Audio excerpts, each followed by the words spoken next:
Non mais l'arbitre, c'est quoi cette prestation? Il y a penalty sur Bardi, il y a hors-jeu sur le but de Séoul. C'est le gars qui s'enflamme en pensant que c'était un match de Ligue des Champions. Tranquille l'arbitre, c'était un match amical. J'ai envie de te dire en toute honnêteté, souvent on se fait avoir par l'arbitrage lors de matchs importants. Donc là, vu que c'est un match amical, j'ai envie de te dire, on est habitué, c'est pas grave. Hors-jeu, penalty, même siffler jamais. Laisse-t'en siffler dans les vestiaires, on ne t'en voudra pas. Évidemment, c'est rien, il y a eu quelques erreurs d'arbitrage. Mais tranquille, match amical. Comme on l'avait dit lors de la prestation de Lamine Yamal, c'était un match amical. Aujourd'hui, nous l'a montré. Doublé et hormis son doublé dans le jeu, il était plus que correct. Moi, j'ai apprécié. Ça va, vous allez mieux les alarmistes qui venaient tirer la sonnette d'alarme en nous disant que c'est parce qu'il a fêté ses 18 ans qu'il était nul contre là-bas au Japon. Là.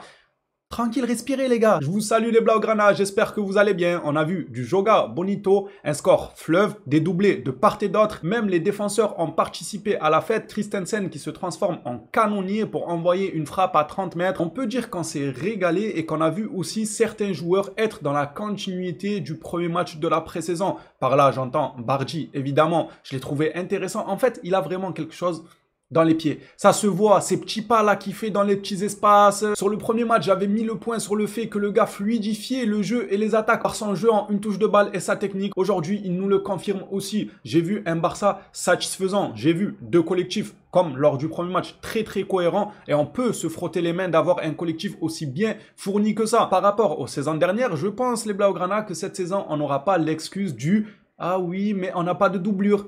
On est bien équipé. Quand je vois les joueurs qui apparaissent à chaque changement, je me dis, il y en a du talent dans cette équipe, ça se bouscule. Quand on doit faire des remplacements et que tu vois 5, 6, 7 joueurs se lever d'un coup, ils se bousculent pour rentrer sur le terrain tellement on déborde de talent et vu ce qu'on a traversé, on mérite. On mérite, même si maintenant, ce n'est pas encore confirmé qu'on fera une grande saison, évidemment, ça c'est l'avenir qui nous le dira, mais on peut déjà se nourrir d'espoir d'avoir un collectif aussi étoffé que ça. Moi, il me fait plaisir ce collectif. J'ai vu déjà des gens tirer des conclusions sur le fait que les premières mi-temps sont moins bonnes que les deuxièmes mi-temps. En vrai, ça s'explique en toute logique. Je suis d'accord avec vous. Moi-même, ici présent, je préfère l'équipe numéro 2. Je trouve l'intensité, la fluidité. Il y a un peu plus de Joga Bonito à mon sens, mais c'est tout à fait normal. Encore une fois, ne tirons pas de conclusions sur des matchs amicaux. À ne pas oublier que l'équipe qui rentre en deuxième période, souvent, ils ont un mobile pour s'arracher sur le terrain. Le mobile, c'est de gagner des minutes de temps de jeu lors de la saison. Être un joueur de la rotation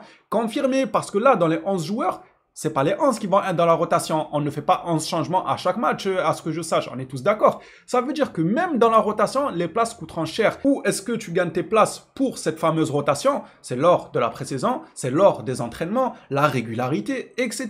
Ça veut dire que l'équipe 2, ils ont un mobile, ils ont une place à aller chercher. Donc comprenez qu'il est plus logique que lors des matchs amicaux, on voit carrément la deuxième équipe mettre plus d'intensité que la première parce que c'est le cas. Ils mettent de l'intensité. Les gars, ils courent partout. Tu les vois, ils s'arrêtent plus. C'est normal. Ils ont le pain à aller chercher. Ça, c'est mon explication à moi qui me paraît très rationnelle et logique. Je ne m'en fais pas pour l'équipe 1 car ce qu'on a vu là en première mi-temps, je pense que ça ressemble fortement au 11 titulaire avec lequel le technicien allemand débutera la saison. C'est même certain. On a vu d'ailleurs qu'il a pu compter sur Araujo en première période dans ce qui semble être le 11 titulaire pour la saison à venir. Ça veut dire ce que ça veut dire. Araujo vers un départ. Pas forcément. Les bruits de couloir nous disent que Hansi Flick estime que Araujo a un profil différent de Inigo, de Christensen et de Kubarsi. Je crois que c'est de Kubarsi et de Christensen et c'est logique. Je vous l'ai dit, moi le premier Araujo, il m'a gavé à de nombreuses reprises, mais en prenant du recul, il a ses défauts certes, mais les qualités qu'il a, on ne les retrouve pas à chaque coin de rue. Et c'est ça qui fait pencher la balance pour ce joueur-là. Et Hansi Flick le pointe du doigt. Il a dit à la direction, moi, Araujo, il a des qualités que certains défenseurs n'ont pas. Et tu veux lui dire quoi? Oui, mais on va le vendre et ramener quelqu'un d'autre. Oui, mais est-ce que tu as trouvé quelqu'un qui a les qualités athlétiques d'un Araujo, physique d'un Araujo et tout? C'est pas sûr, ça ne court pas les rues. Et surtout qu'on a de quoi faire en défense quand il faut le remplacer. S'il faut le mettre sur le banc, on peut balancer des Christensen, des Kubarsi ou encore Inigo. On est assez bien fourni pour le moment à ce poste-là. Même Koundé qui peut être amené à revenir en défenseur central. Je pense qu'on en a assez dit sur le côté défensif. On peut clôturer ça en disant que le but de Christensen était super. mais ça montre aussi que la défense aura un rôle à jouer, même offensivement. Ça sera une arme en plus pour Barcelone. Lorsque tu as une attaque dangereuse, Rashford, s'il vous plaît, l'entrée qu'il fait, lui aussi, il retrouve ses jambes. Le gars, il court, il galope de fou. Techniquement, il est très juste. Je l'ai vu à un moment là sur son côté gauche, dans la surface, lorsqu'il a fait un crochet extérieur du droit pour ensuite rentrer sur sa gauche. À la vitesse de la lumière, je me suis dit, mais moi, je tente ça, ma cheville, elle se déboîte. Mon pied, il se retourne de l'autre côté. Comment il a fait un truc rapide? Non, il est très fin techniquement, il est très bon. De toute façon, on connaît les qualités de Rashford. On espère qu'il apportera à ce collectif et j'en doute pas. Je disais que lorsque tu affiches une attaque comme Yamal, Rashford, Rafinha aussi, qui a eu à faire quelques actions très très belles, cette attaque-là, tu leur rajoutes le danger des milieux de terrain derrière comme Olmo, comme Pedri, comme Frankie de Jong et derrière eux, tu rajoutes des défenseurs qui peuvent te sortir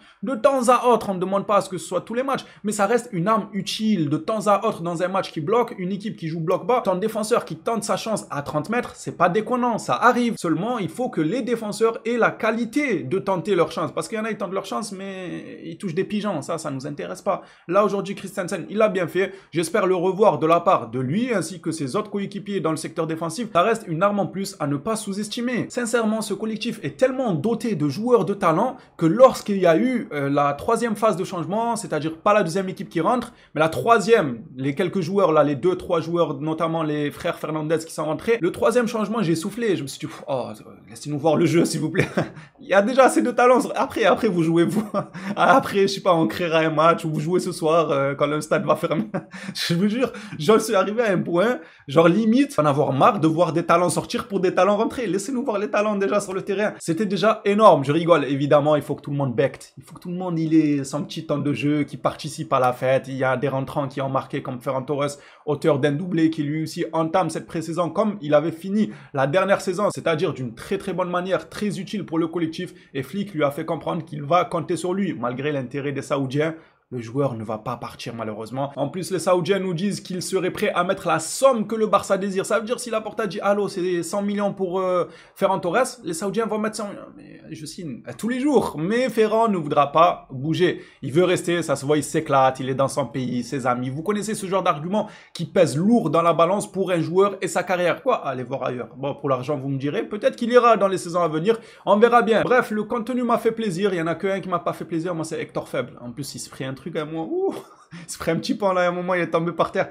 Ah, j'y arrive pas, toujours pas, non, toujours pas. Je vous jure que j'abuse pas, mais ce match-là, je n'y arrive toujours pas avec ce monsieur, c'est plus fort que moi. J'ai un laser sur lui, sur ses moindres faits et gestes sur le terrain. Ça veut dire que je remarque des choses que certains ne remarqueraient pas. Parce que si le ballon, il est là-bas, en général, naturellement, on va regarder là-bas. Moi, je regarde Hector Ford ce qu'il fait. Et ça me plaît pas ce qu'il fait. Chacun de ces détails sur le terrain ne me plaît pas. Quand il a le ballon, il me plaît pas. Quand il le perd, il me plaît pas. Quand il défend, il me plaît pas. Quand il centre, il me plaît pas. Quand il attaque, il me plaît pas. Ce joueur-là, je ne peux pas. Je peux conclure en disant que le collectif m'a plu, mais que ce joueur-là, je n'y arrive toujours pas. Pour ma part, ça n'engage que moi. Encore une fois, ce n'est que mon avis. Vous avez le droit d'avoir un avis qui diffère du mien. Bien évidemment, les phénomènes, je vous passe la parole dans l'espace commentaire. Dites-moi ce que vous en avez pensé. Je pense que pour une réaction à chaud, on a fait à peu près le tour de ce qu'il y a à dire. Peut-être que j'ai oublié des choses, c'est pas évident lorsqu'on réagit directement à la fin du match. Après tout, vous me direz que ce n'est que des matchs de pré-saison, c'est des matchs amicaux, tranquille non plus, on n'a pas besoin d'approfondir énormément, juste déguster et petit à petit rentrer dans le grand bain pour la saison à venir.